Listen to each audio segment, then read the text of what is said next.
Thank you. I welcome you once again. And this is the part 2 of common marriage pitfalls and how to handle them. In the part 1 of it, we started by saying that marriage is a journey, and in every journey, bound to encounter hurdles, you are bound to encounter obstacles, you are bound to encounter challenges, you are bound to encounter so many oppositions. But I did say that what actually destroys, what actually collapses some of those marriages are not the challenges, are not the winds, and not the storms. Every ship that sails through the sea encounters storms, encounters wave at one time or the other. But you will always be surprised that that does not mean that there are no ships that are sunk by the waves or the storms, and there are no ships that get to their destination. So many factors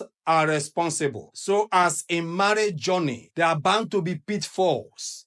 There are bound to be challenges. There are bound to be obstacles. There are bound to be certain oppositions. But I want to tell you that those oppositions, those challenges are not potent enough to crash that marriage. But what we allow or permit or we help that situations to collapse those marriages is because of how the people involved, the partners involved handled it. Their understanding of this common pitfall and how they handled the pitfalls are what is important. In part 1, we mentioned communication breakdown. Communication breakdown. Communication is the lifeblood of every relationship. And in communication, they are vast. We must understand active listening. We must understand key communication. We must understand saying the right thing at the right time. We must also understand the power of silence, when to be silent, and we must also know how to express our feelings, our emotions, honestly, constructively, and not to destroy and not to rubbish the other persons. So we must understand. And after that, we also saw the second pitfall, financial stress. I said money matter is important. The Bible says money answereth all things. The Bible also says money is a defense. But mind you, it didn't say money is all things. And I remember quoting Ramsey Dave, a financial expert, that says that budget is telling you your money where to go instead of wondering where it went. So what he's saying, if one of the reasons why financial stress or money problem crash or collapse so many relationships is because of improper management of money. And also, that is where we stopped last week. And also, in financial stress, the secret to it is there must be a role of financial planning. Financial stress is a common issue in marriage, but you must know how to plan for your money by being transparency. You must be transparent in money matters. Transparency is crucial when it comes to money matter. Hiding monies. I heard of a story of a man or a woman who have been married to a man for years. The man never knew how much the woman was actually earning, except what the woman told the man. But on this fateful day, I think they said the woman was sick. I think the man never told the wife the truth of what he was earning. But it happened that the man was sick, so sick in the hospital, that the man was in the custody of the man's home. And the salary of the man was paid at that time. When the woman saw the alert of what the husband was earning, it was far, far bigger than what the man declared. Meaning that the man had been lying, was not transparent when it comes to money matter to the wife. How come that your wife or your husband will not know how much you are earning? It's an error. How come that your wife, your husband will not know when you have money? It's only when you don't have money that they know. It's an error. It is so much important. Also, in money issue, to handle it effectively, you must know if there must be financial goals. I was discussing with someone who told me that money has been causing problem between me and my husband for a while until we sat down to talk about it carefully and resolve that when it comes to this,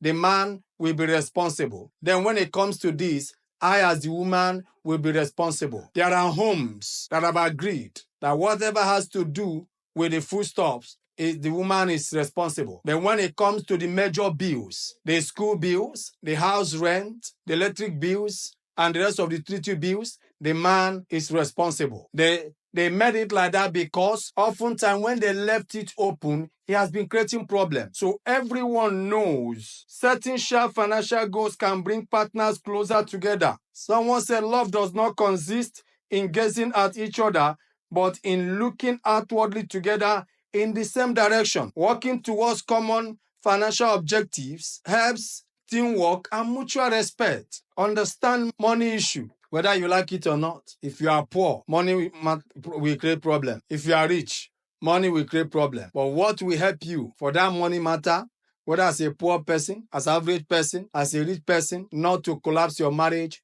is how you plan and handle it. Also, another pitfall that couples often ignore in marriage relationship is intimacy, intimate stress, lack of intimacy, lack of intimacy, lack of intimacy. It is important for you to maintain physical intimacy in your marriage. It is vital. It is vital.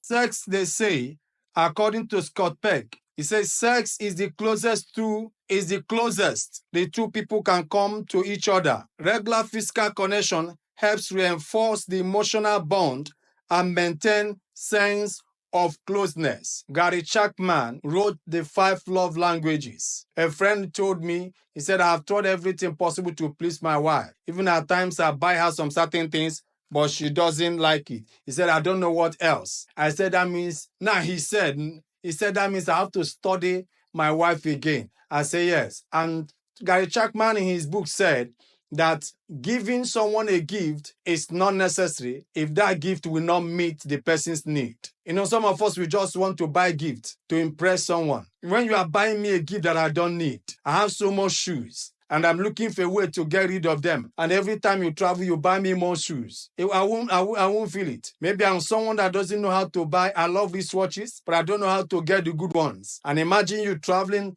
getting me a designer wristwatch. How do you think I will feel? It will meet my needs. So it is important. Physical intimacy is important. Lack of it is a pitfall. Emotional intimacy is important. Many couples don't care how their partner feels. They don't care. Imagine whereby a man confides in another woman to tell her his problem. Why a married woman does not have the confidence to share vital emotional issues with the husband. Or imagine whereby they said a man died as a result of stress, a married man dying as a result of stress. And it was late when they were now interviewing the wife. He said, he never told me about this, he never told me. It's an issue. If you cannot connect physically, if you cannot connect through emotionally, it's a serious problem. It is important. And also, you must learn to address intimate problem. When there are intimacy problem, address it. Thank God that these days are not the days that as a result of our religious upbringing, it looks as it's a taboo to mention the word sex. Someone says sex happens everywhere, but except in marriage where they have the legal right. And what is the person trying to say? Most of those people that have the license for sex, they deny themselves that. But the people that doesn't have the license for it are the ones that are trying to exploit it. And when you exploit what you don't have legal right for, you are creating problem for yourself. So I want us to break this word called lack of intimacy, physical intimacy. Break it down if you want to enjoy your marriage. Emotional intimacy, break it down, address the problem. What is it that is making you to have so much confidence in another man, in another woman than your wife? John Gottman, and a philosopher, said, a leading relationship, it is not the presence of the conflict that determines the health of relationship, but how it is managed. Discussing intimate issues is important.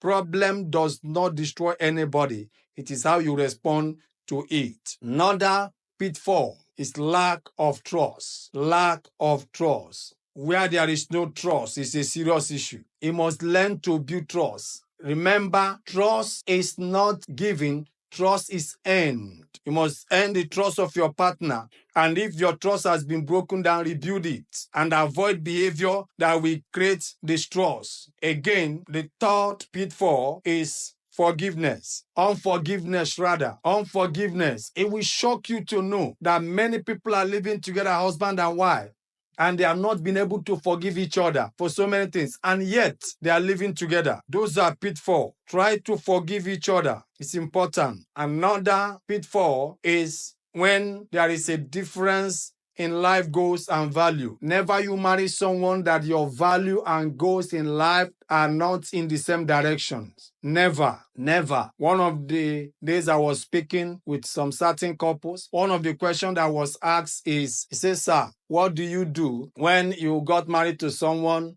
who tells you that you cannot, they say the career you have labored to build, that you cannot practice it?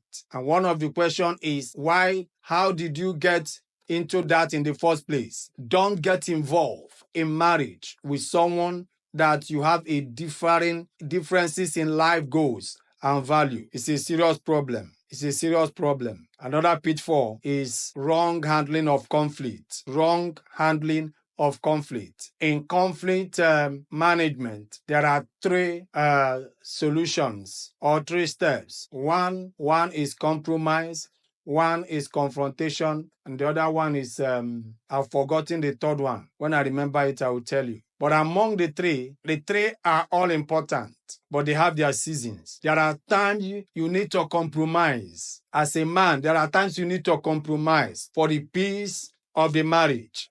As a woman, there are times you need to compromise for the peace of the marriage. And there are also times you need to confront the issue. It's not all the time you confront the issue. The third one is avoidance. Avoidance. It's not all the time you avoid certain issues. It's not all the time you compromise. It's not all the time you confront. You must know when to confront the conflict, when to confront, when to compromise, and when to avoid. If you have this understanding, it is mismanagement of conflict that creates problem. So you must understand the power of compromise and the power of empathy, the role of empathy. Don't confront or correct in order to humiliate the person. No, confront to correct and confront in love. It is important. Another thing is lack of quality time. Lack of quality time. Many couples don't spend time together. It is important. You must learn to spend time together. A couple that don't spend time together is building a pitfall that may collapse their marriage. Another one is you must work as a team in coping with the stress. Burden shares is burden lifted. As a husband, don't let your wife carry. There are challenges, there are burden, there are stress that is associated with her work. At the same time, the husband has stress that is associated with business and could be work also. So when you share it, when you share the burden together, you must know when you learn to manage the family stress and family pressure, social pressure, manage it together. When you also put a balance in your work life and in your married life. Many of us men and women, we don't put a balance between our work life